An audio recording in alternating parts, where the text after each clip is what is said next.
Hi, welcome to Gateways of the Mind podcast. I'm very excited today to be introducing Kelly Williams, who is a friend, who has an amazing history that I think you'll all be really interested to hear, and share some deep, moving experiences that we all can learn from, grow from, and get the jewels that he will drop our way. So, Kelly, thank you so much for being here today. My pleasure, Claire. Yeah. So, for starters, I'd love to go through and kind of give a little biography about you. And you feel that your top accomplishment at this point in time is being an effective reader of the Akashic records. And we'll come back to that, of what that actually means. The other thing is that you have some really significant life challenges that have been pivotal in your life to who you are now as this calm, present man that really supported you coming forward. And then the other thing that is really forward in your life right now that I look forward to hearing so much more about is the Shaktipata experience that you had, and when you had that back in California. So we'll go through that, as well as current focus for you right now is learning the concepts of the 6 heart virtues. So we have a lot to go over. So let's get started.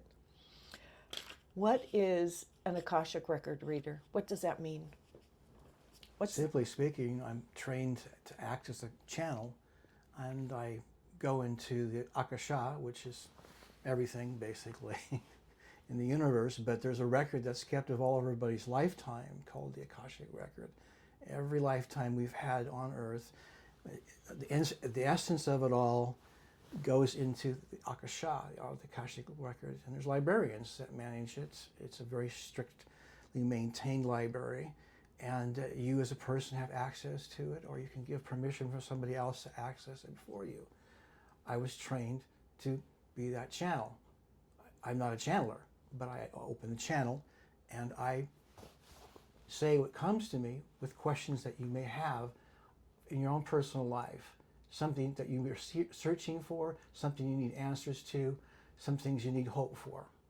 And I act as a go-between and simply present the information back unbiasedly without neutrality, and I promptly forget it. So how does this serve or benefit people right now in the world? It depends on their particular adventure they're having in this lifetime.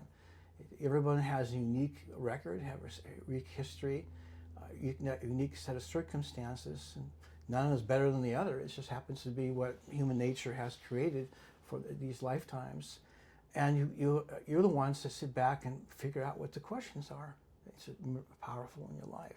Is it a relationship? It could be something like you ask a teenager. Great questions, because most of us just grown up teenagers, aren't we? For the most part. Mm-hmm. So, what the heck? So it puts things in. It takes everything. Akasha takes the past, present, and future and brings them into the present. Because there is no future. It's all three-dimensional matrix that creates that. It's not real.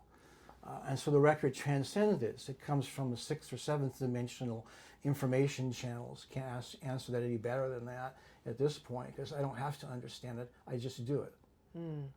Is this mentioned in the Bible? I think that Book of Life. Oh, is that what it's Christians called? refer to Okay. it. It's in the Bible, Old Testament for the most part. And it's called the Book of Life. Book of Life. I remember reading about that. Yeah. Okay. So the Book of Life is the Akashic record. Yeah. Okay. It has about 12 different names to it. Okay. I used to teach people to read their own records. I've also taught people about the records many times, and when I lived in Seattle, but I don't do that any longer. I see. And are you seeing clients right now for this? Not at this time. I'm not. I have in a period of time right now where my wife and I are recovering from an illness that we seem to have obtained, and we need to get past it. And secondly, I see it as a wonderful opportunity for me to personal growth, and I want to go play. I have new tools to play that eventually I'll create a new healing modality and I'll present it to the world, which will include Akasha. It's just be one of the ingredients. So it's very exciting for me. I'm a little kid in a candy store just banging on drums and banging on this and jumping into pyramids with crystallization matrix in front of you and wonder where your mind just went. And you kind of go, whoa, this is pretty cool. Always a smile comes out. You can always trust your knowing when you know it, your heart feels good about it. So what is a crystalline matrix pyramid? We'll take a customary pyramid that you can sit in and put a meditation pillows in there. A what pyramid? A pyramid. Here, a regular pyramid. It's copper tubes. Copper. Okay. And I think you saw it once. I had it in the wellness fair in November. And inside of it, I put main crystals on all four corners, and under the cushions, I put crystals, two different types of crystals. Okay, it's supposed to be a love triangle. And the oh, sweet. So and the it creates a crystals matrix. activate? They activate as a matrix. I open the matrix up before they came in. Everyone sits down. They're basically, you're in the middle of a matrix of love. And so of course, it heightens up. I've even read records with people in it. It's just like, whoa, like love energy coming right from the person to me upon opening the record was rather intense. It was rather, a lot of fun, actually. Yeah. But so how do you put crystals around that create a love energy? Well, what is that? Rose quartz and clear quartz.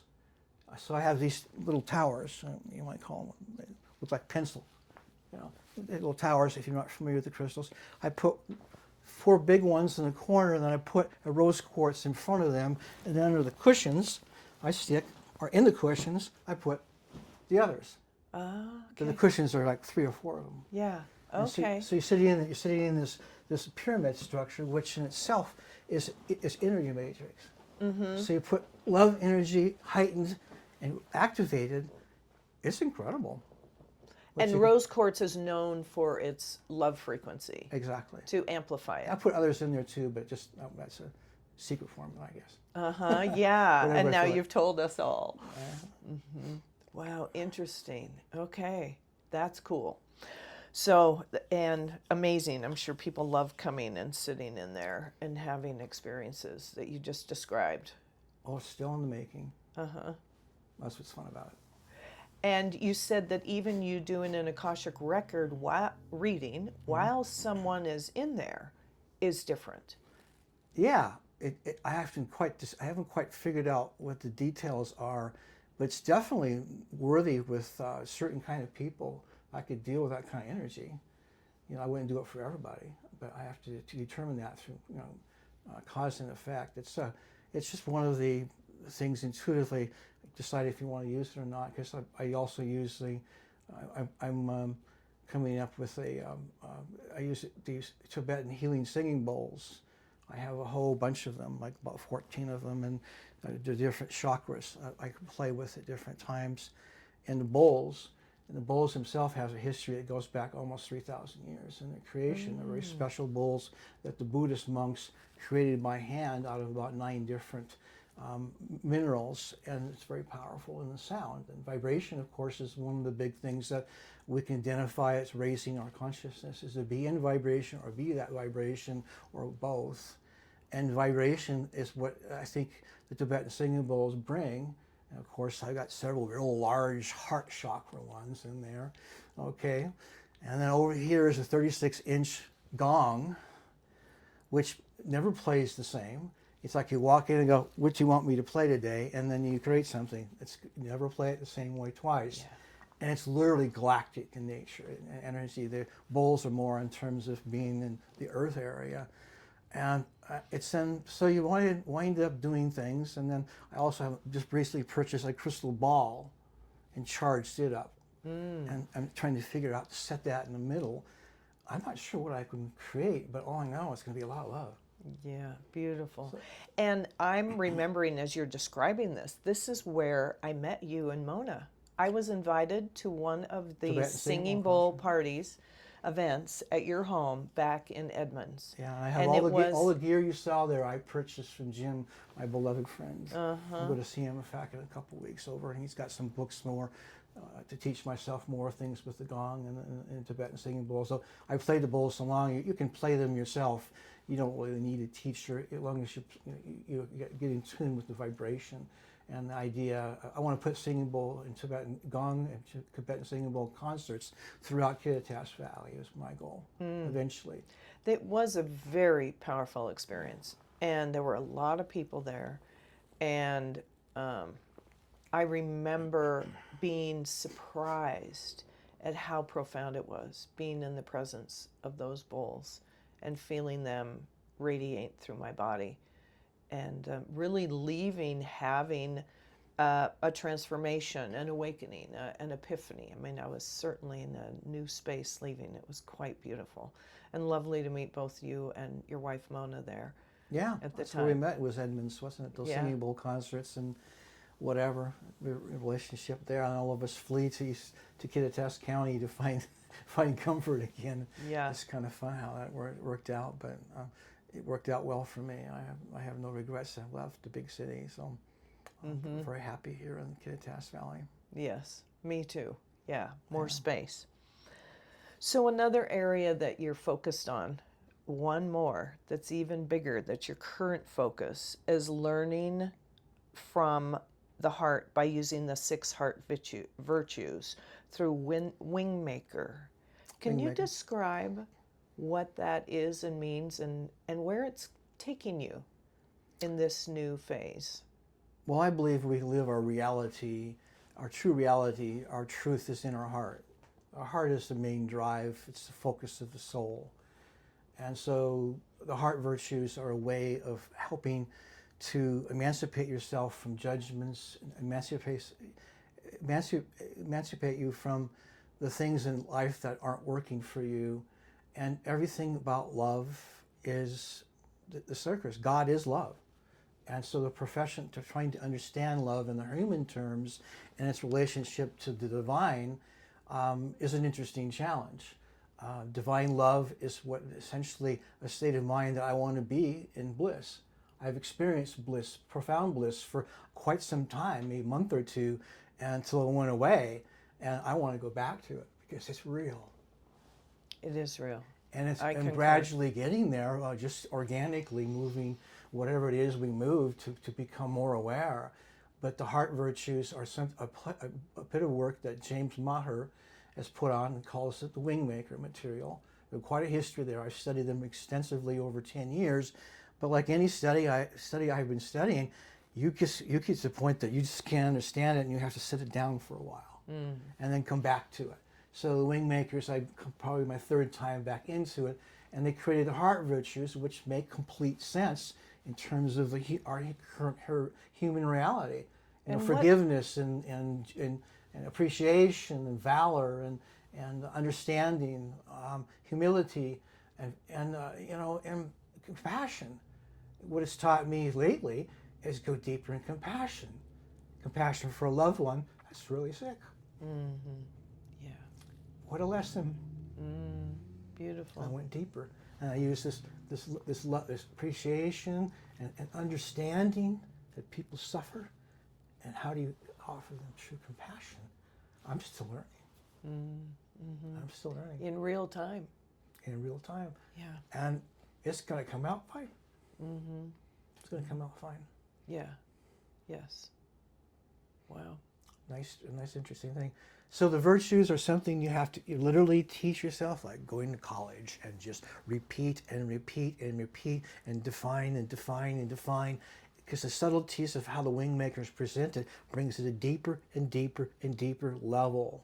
The deeper you go inside it, the more you move to that directions and use the 6 heart virtues in tandem, the more connection you'll have with God, and you'll be a force to reckon with in terms of positive energy, which is my mission in life, to support people to be in that, live a reality of sovereignty, of love, compassion, and freedom.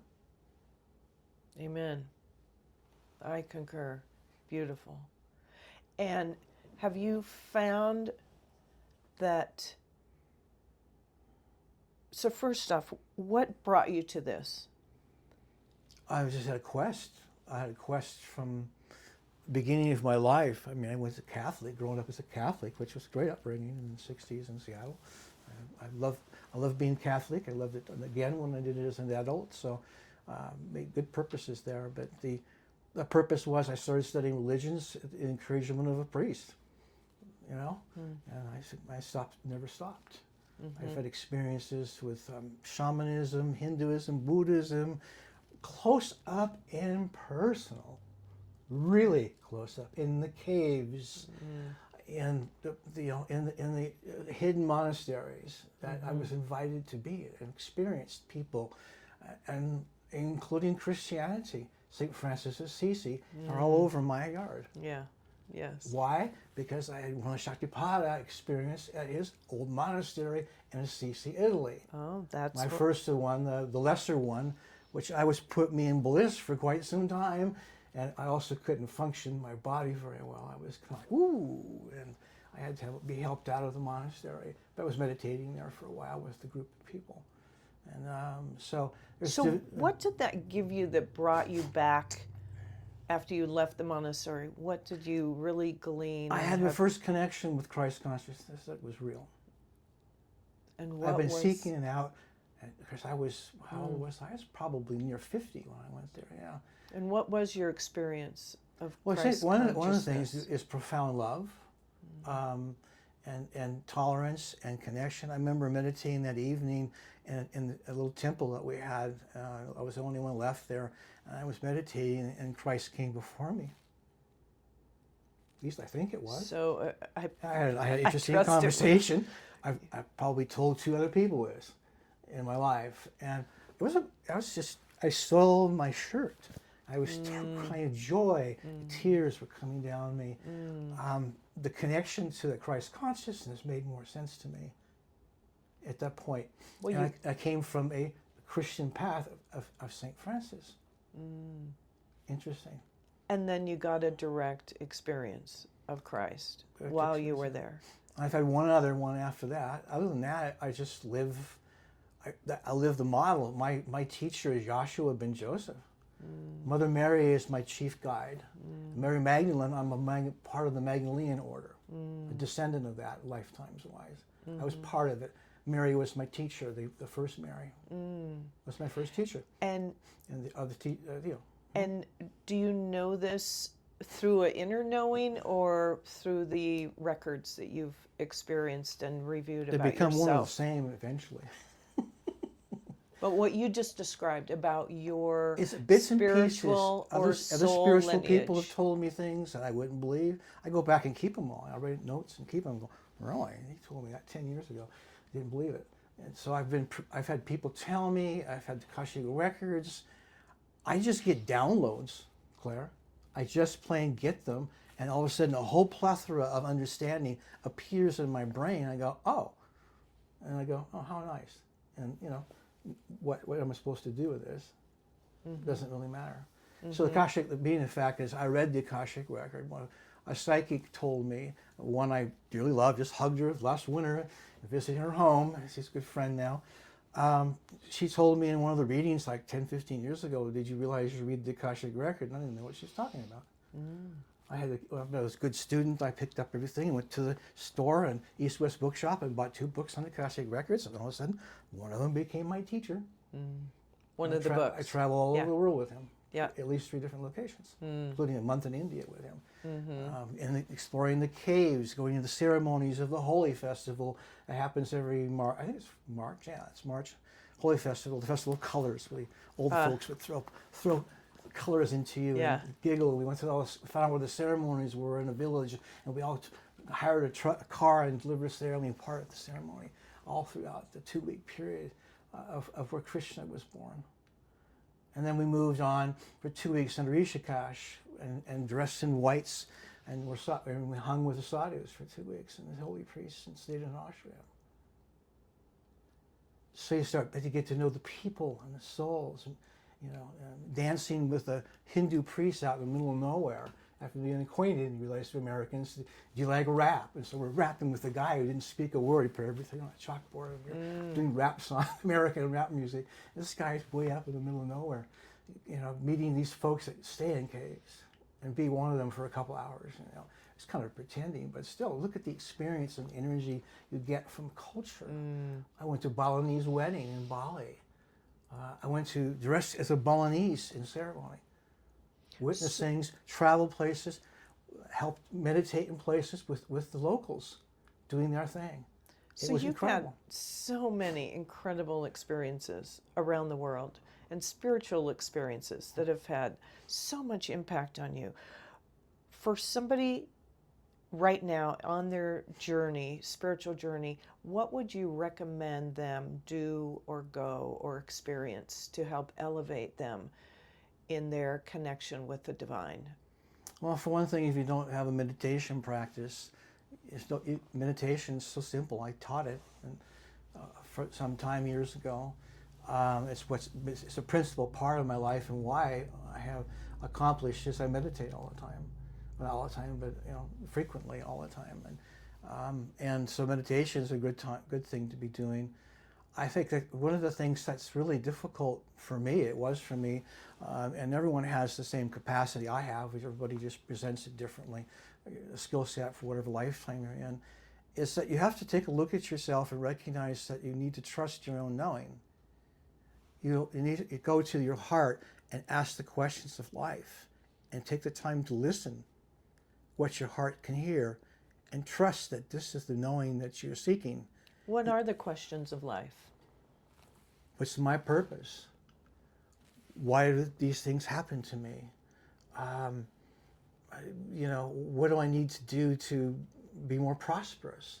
Prosperity is a mindset. It's nothing to do with gifts and grades. It's a mindset. It's also what you're here for. If you're, so that's a whole story. There's all sorts of plethora of things you can understand that are unique to yourself. It's simply things that people ask me when I read Akashic records. You can ask yourself ultimately, because you have that capacity. It is born in. The issue is you have to cleanse your body, cleanse your mind enough so that you can listen to the answers. So it becomes a discipline of food, sleep, meditation, vibrational music. That's why I like the Tibetan singing bowls. I get up in the morning, go upstairs into my loft, and I start playing the gong, and I bring the bowls in and create a little mini symphony every morning. That vibration just moves me up. It's addictive. Yeah, I It's imagine. addictive. So for people who can't do that, what do you recommend that they do to, we have meditation to start to elevate your journey to the divine. What else? I think the discipline of leading a clean lifestyle, with the food you eat, the drink you have, the drugs you take, includes pharmaceuticals, and taking command of your body, and it's a hard thing to do. I'm in the process of trying to do that. I still struggle with some things to do with it. Nothing big, but large enough that it interferes with my life. But figuring out how with the company that you keep, and I think the huge is learning to fall in love with Mother Gaia, nature. That is huge. Yeah. If you did nothing but put that into your life, whether it's 15 minutes or 5 hours a day, there's nothing wrong with nature. It is God. Yeah. And it presents itself as such, doesn't it? Yes, I agree. I concur. Yeah. Yes, communing with nature is communing with God. Yeah. Beautiful. Thank you. What direction or where do you see the world in the next year, 5 years? What's the future? I don't know. That's one of the things that I've come to love, the term. I learned it from a shaman. Mona and I learned it together. We do that a lot.